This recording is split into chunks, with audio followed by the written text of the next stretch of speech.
A graça e a paz de Jesus Cristo. Seja muito bem-vindo a essa leitura do Salmo 27. Nós estamos gravando uma série chamada 150 Dias para Crescer com os Salmos. O livro de Salmos é o livro dos louvores. No hebraico, o nome do livro é Tehillim. Se escreve Tehillim. E Tehillim significa justamente louvores. O livro de Salmos não é dividido em capítulos. Nós estamos usando uma Bíblia digital e você está vendo na tela Salmos capítulo 27.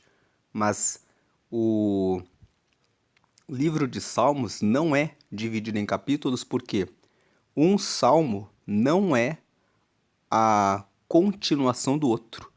Cada salmo é um salmo individual. Então, quando você for mencionar um salmo, diga Salmo 27 ou Salmo de número 27, porque cada salmo é uma composição que foi feita por um escritor. O rei Davi escreveu muitos salmos, mas Moisés escreveu o Salmo 90. Nós temos os filhos de Coré, que escreveram os Salmos 42 ao 49, 84, o 85, o 87. Nós temos Asaf, que escreveu o Salmo 50, o Salmo 73, e temos outros autores. Cada salmo expressa um sentimento que pode ser de alegria, pode ser de lamentação, quando o salmista estava passando por um momento de tristeza. Nós temos alguns exemplos que nós temos mencionado na leitura dos salmos, como por exemplo o Salmo 13, foi escrito pelo rei Davi, em que ele pergunta ao Senhor: até quando o Senhor ficará longe de mim? Até quando o Senhor não me ouvirá? Até quando eu clamarei e o meu inimigo estará sobre mim?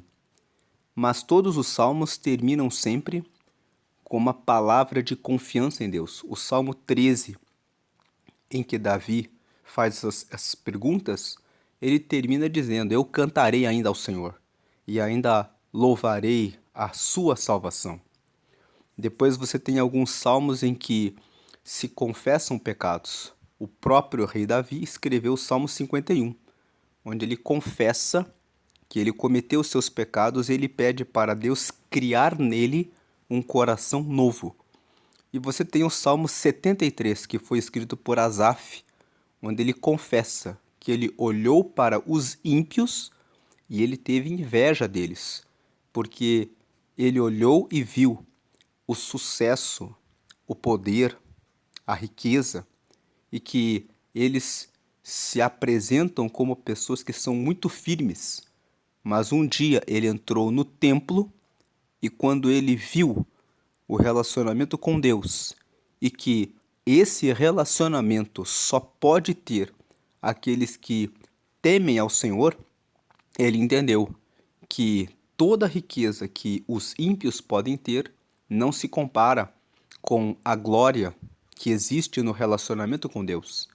Então, quando você lê, por exemplo, o Salmo 73, você se depara com um salmo que ensina como lidar com esse sentimento que muitas vezes toma conta de cada um de nós.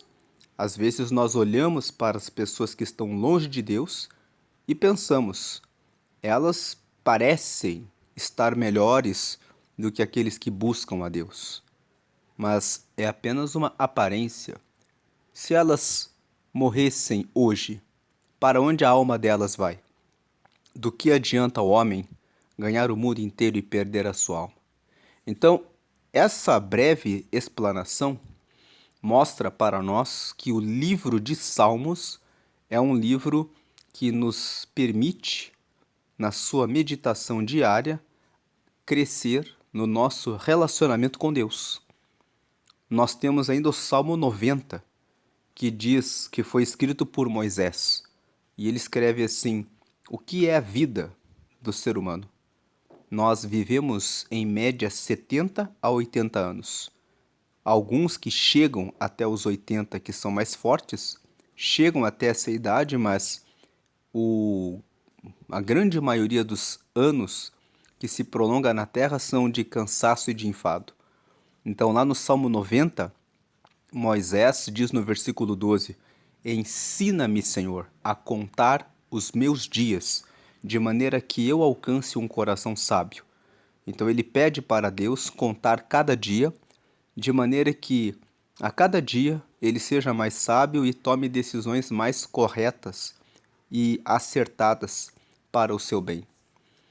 Por isso, esse projeto, essa que foi dado para nós pelo Espírito Santo. O Espírito Santo nos orientou a realizar esse propósito de 150 dias, onde nós lemos um salmo por dia, lendo todo o livro de Salmos para trazer crescimento espiritual.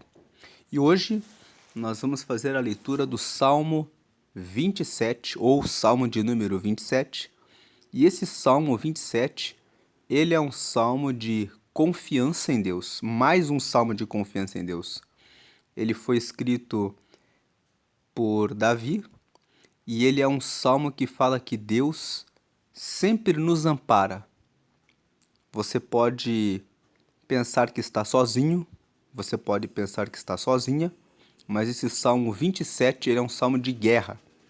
Ele é um salmo que fala que se você estiver cercado por trevas, se você estiver cercado por inimigos, se você estiver cercado por situações que trazem medo, né? O Senhor, ele é o seu amparo. Ele é a sua luz, se você estiver em trevas. Ele é a sua salvação, se você estiver rodeado pelos inimigos. Ele é aquele que te ampara, se você estiver desamparado, mesmo que o seu pai e a sua mãe não estejam perto de você, ele é o seu pai e ele te dá apoio e ajuda verdadeira. Ele te ajuda se os teus inimigos acham que vão ganhar de você. No final, Deus vai trazer uma solução em que eles terão que ver que Deus é verdadeiramente Deus e que Deus é aquele que ouve a sua oração. Então, tudo isso que nós falamos aqui está no Salmo 27. Eu separei aqui o Salmo 27 em duas cores, a verde e a laranja. Na verde, Davi fala a respeito de quem é Deus, o que ele faz para nós, o que ele é para nós. E em laranja estão os pedidos que Davi faz para Deus, aquilo que ele pensa, coisas que ele fala. O Salmo 27 tem 14 versículos, então nós vamos ler aqui primeiro o que ele fala a respeito de Deus. Ele diz aqui no versículo 1: o Senhor é a minha luz e a minha salvação. A quem temerei? Ele faz uma pergunta aqui. Se eu estiver em trevas, ele é minha luz. Se eu estiver em situação de perigo, ele é minha salvação. Então, a quem temerei? Eu não sei que situação você está passando, mas de repente você está com medo de alguém? Não tenha medo, o Senhor está na sua frente. Aí ele prossegue: o Senhor é a força da minha vida. De quem me recearei? Então ele reforça: o Senhor, ele é a minha luz, ele é a minha salvação e ele também é a minha força.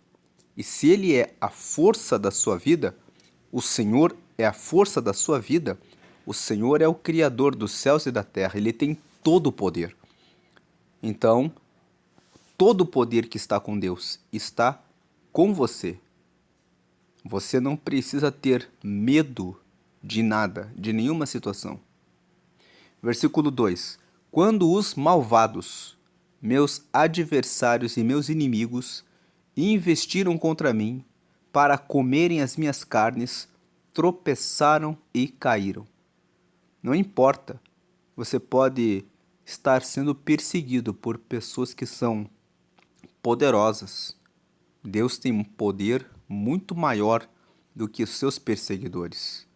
Se você tem o Senhor como a sua luz, como a sua salvação, como a força da sua vida, então você está tranquilo e não tem com o que se preocupar.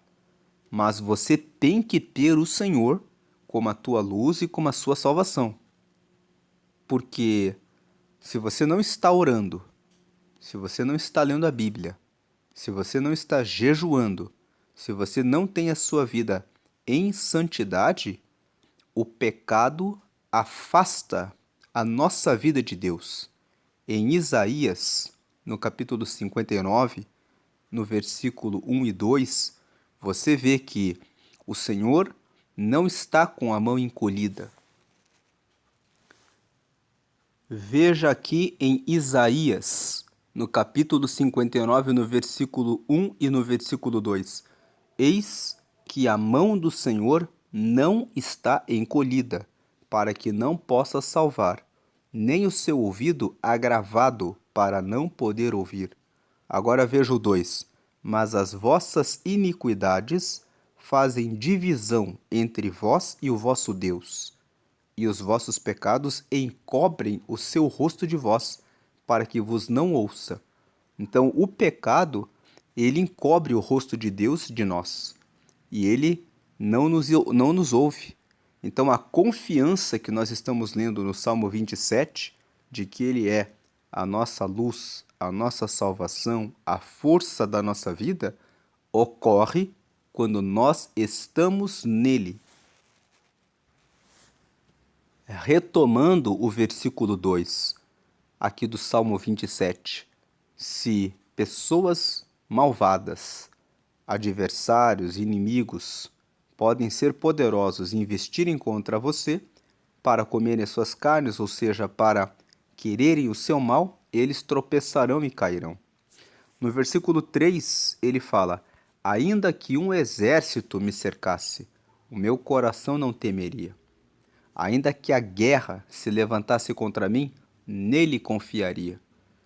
Davi fala isso, que ele não temeria, mesmo que um exército o cercasse, e que ele confiaria em Deus, ainda que a guerra se levantasse contra ele, porque ele fala de um ponto em que ele tem essa confiança, ele tem esse relacionamento com Deus.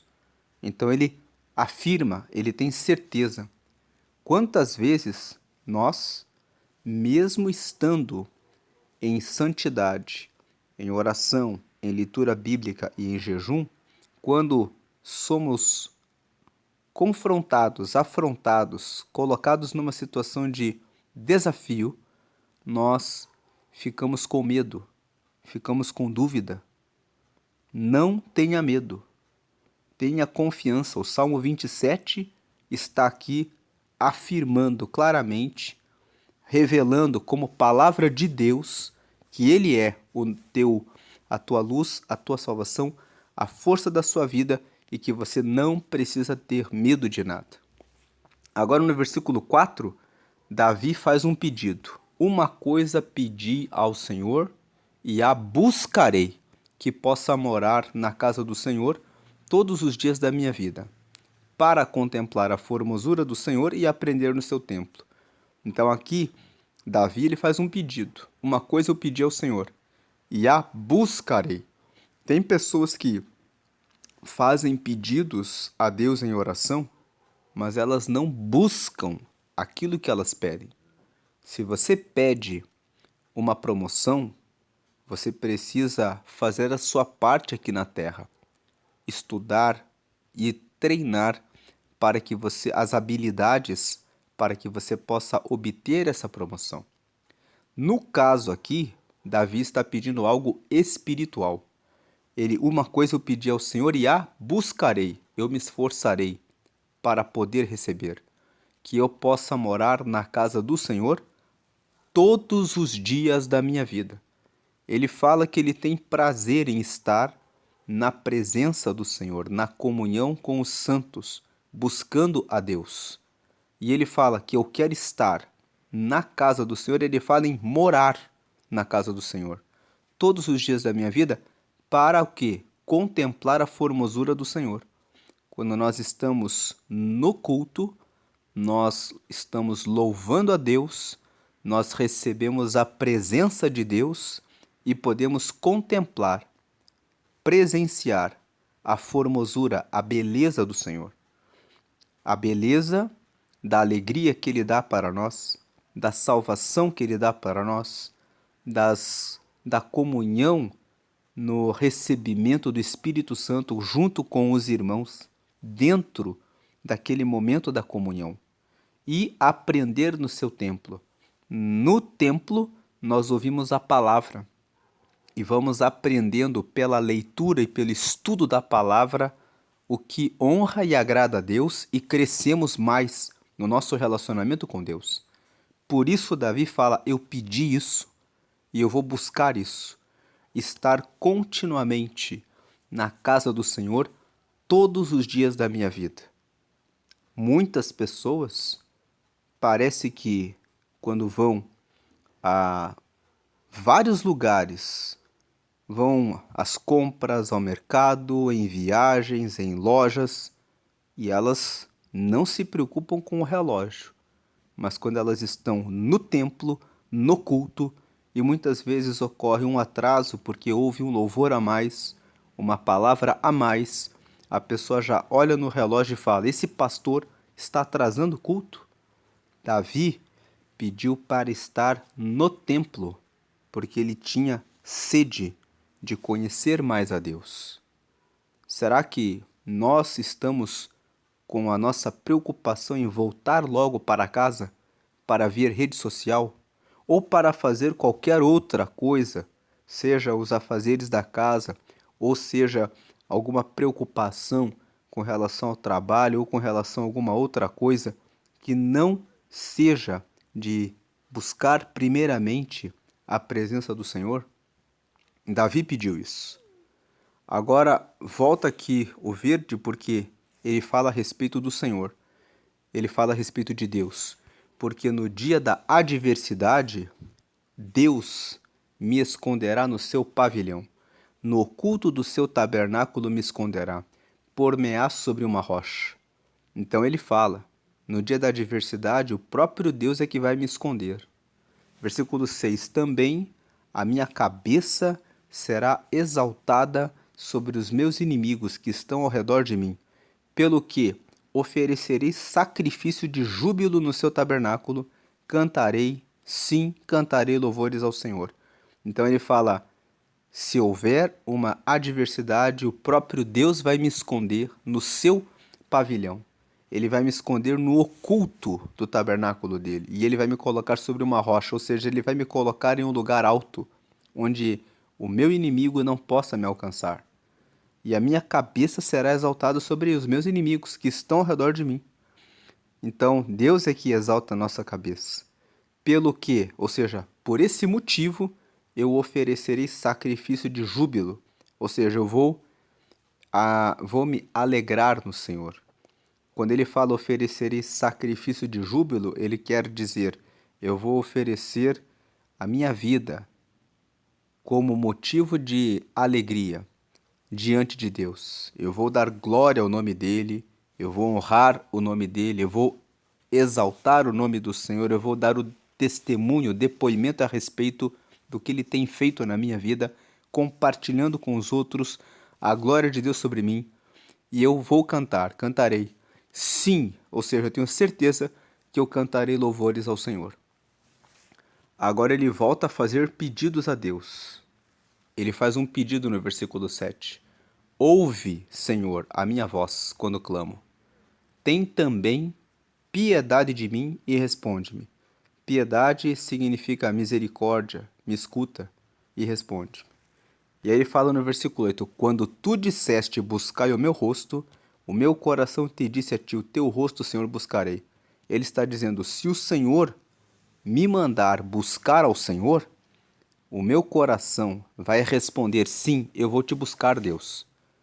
Quantas vezes Deus nos diz na palavra dele: me busquem enquanto se pode achar, me invoquem enquanto eu estou perto.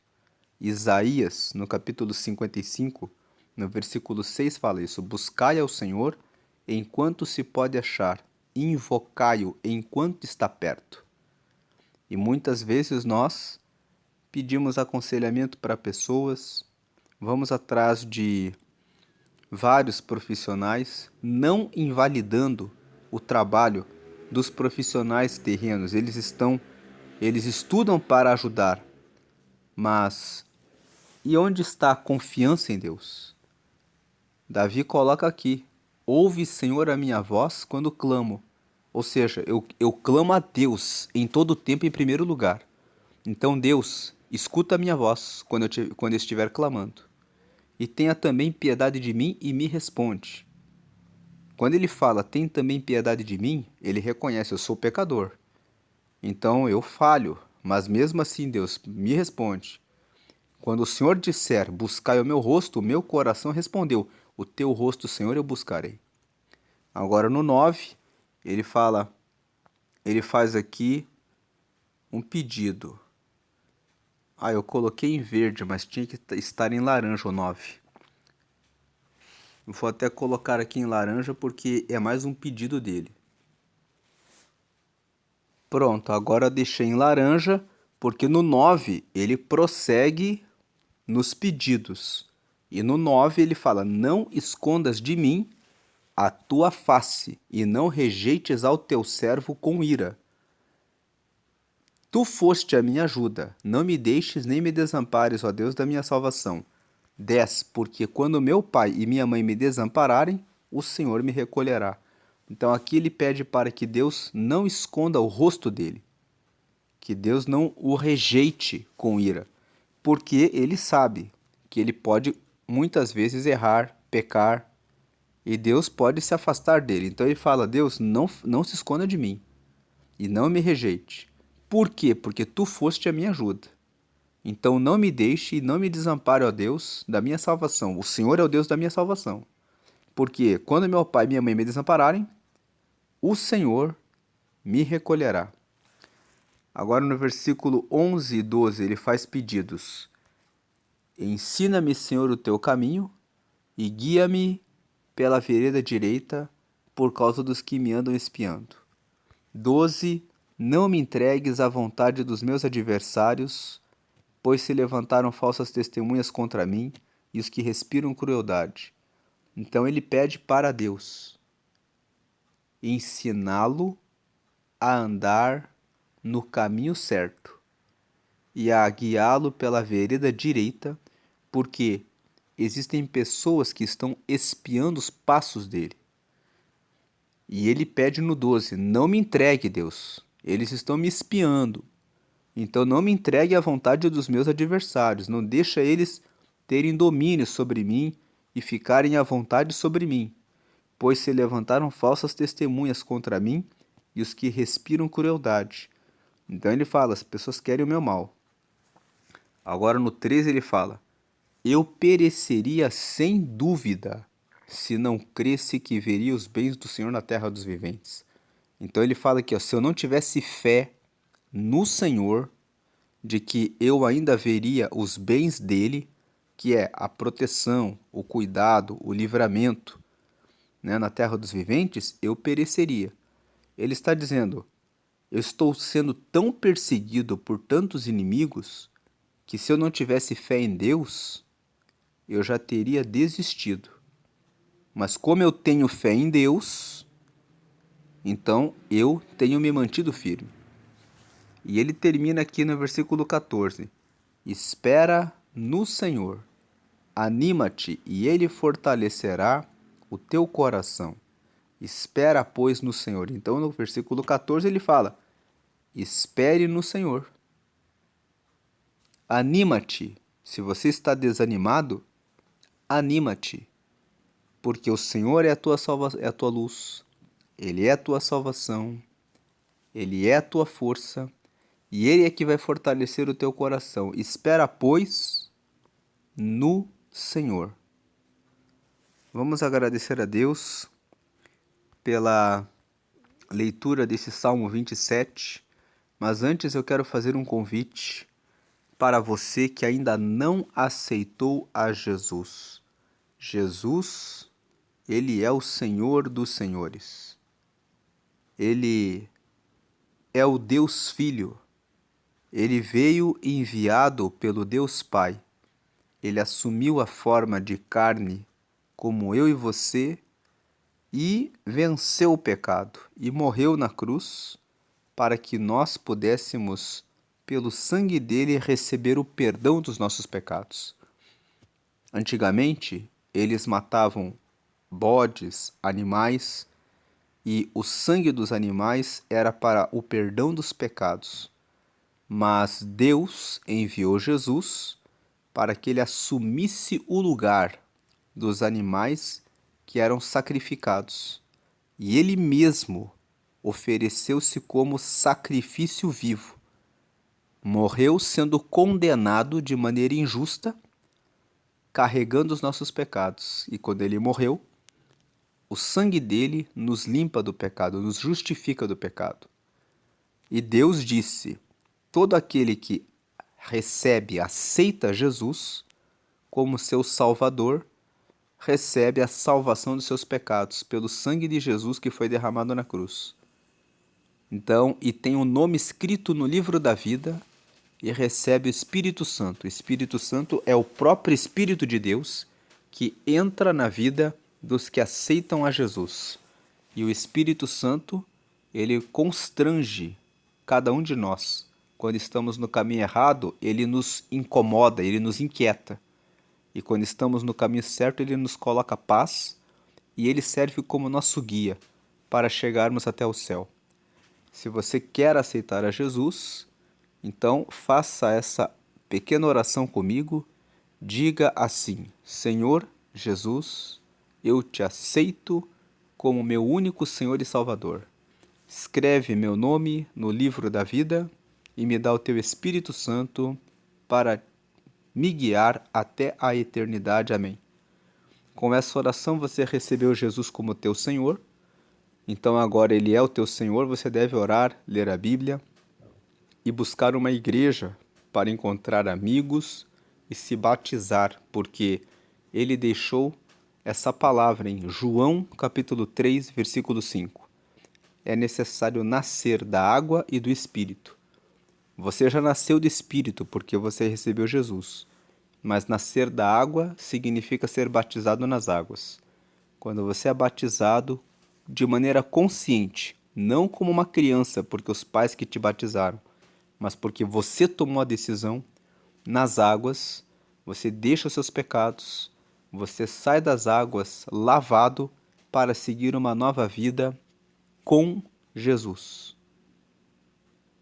Para seguir uma nova vida com Jesus. E agora, ele é o teu Salvador. O sangue dele derramado na cruz te perdoou de todos os pecados. Você pediu para escrever o seu nome no livro da vida, lá em Apocalipse, no capítulo 20, no último versículo, no versículo 15, está escrito que os que foram achados no livro da vida foram salvos. O livro da vida é o livro dos que receberam Jesus, como você fez agora. E agora você recebeu o Espírito Santo que vai te ajudar. Ele vai te inquietar ou colocar paz de acordo com o que você estiver fazendo. Se batize nas águas. E depois de batismo nas águas, você deve sempre participar da ceia. A ceia é para os que são batizados nas águas. E você come um pedaço de pão, que é partido para simbolizar o corpo de Jesus, que foi partido por nós, e você bebe o cálice com o suco de uva, que representa o sangue de Jesus que nos limpa do pecado. Mais um texto da palavra que você pode consultar depois. João, capítulo 6, versículos 54 até o 57. Fala que a comida, que o corpo de Jesus, que é simbolizado pelo pão, é verdadeiramente comida. E o cálice, que é o sangue de o suco de uva, é verdadeiramente bebida. Quem come e bebe da carne e do sangue de Jesus tem vida e será ressuscitado no último dia. Vamos entrar aqui nesse texto. No topo você está vendo ali João capítulo 6 e aí os versículos 54 ao 57, que falam a respeito do corpo de Cristo.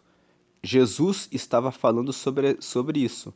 Então veja o 54. Quem come a minha carne e bebe o meu sangue tem a vida eterna, e eu o ressuscitarei no último dia.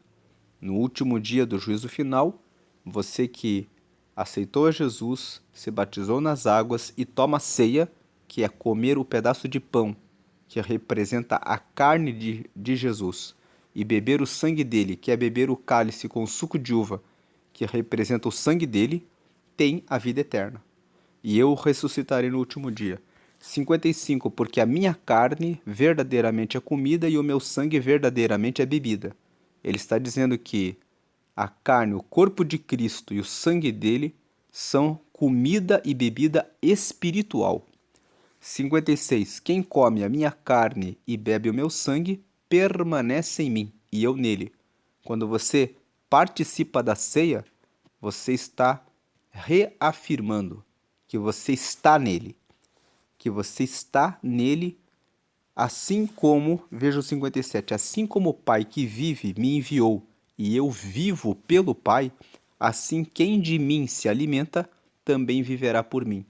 Jesus está dizendo que ele e o Pai são um só. Eles têm uma comunhão extrema. E quando você participa da ceia, você permanece e se liga a Cristo. E por Cristo você se liga a Deus. E você vive por meio de Cristo. Por isso, a importância de participar da ceia.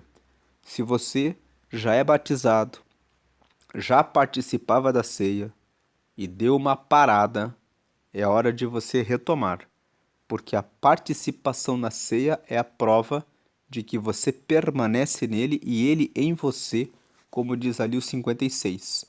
Quem come, veja ali na tela o versículo 56. Quem come a minha carne e bebe o meu sangue permanece em mim e eu nele. Então, essa é a mensagem sobre a importância da ceia. Voltando para o Salmo 27, vamos agradecer aqui pela leitura do Salmo 27. Senhor, te agradecemos porque o Senhor é a nossa luz, a nossa salvação e a força da nossa vida, que vence e derrota todos os nossos adversários, que podem ser pessoas ou podem ser situações da vida que nós não esperávamos e que surgem no meio do nosso caminho. Sejam quais forem as circunstâncias, o Senhor é aquele que nos dá triunfo e vitória, e o Senhor é aquele que nos dá amparo. Que nós possamos fazer como Davi escreveu aqui: buscar ao Senhor todos os dias e ter prazer em estar nos cultos, lendo a Bíblia, conhecendo as coisas do teu reino, vendo sempre as maravilhas que o Senhor realiza nos depoimentos, nos testemunhos das obras que o Senhor faz. Que nós possamos, que o Senhor possa ouvir a nossa voz quando clamamos. Que nós possamos buscar o Senhor com o nosso coração. Que o Senhor não nos rejeite com ira, mas que o Senhor escute a nossa oração e nos ensine o caminho direito e nos faça escapar dos nossos inimigos e derrame fortaleza sobre nós e esperança. Te agradecemos por todas essas bênçãos que encontramos nesse salmo, porque o Senhor é sempre bondoso e fiel para estar com o seu povo. Em nome de Jesus, honramos e te agradecemos. Amém.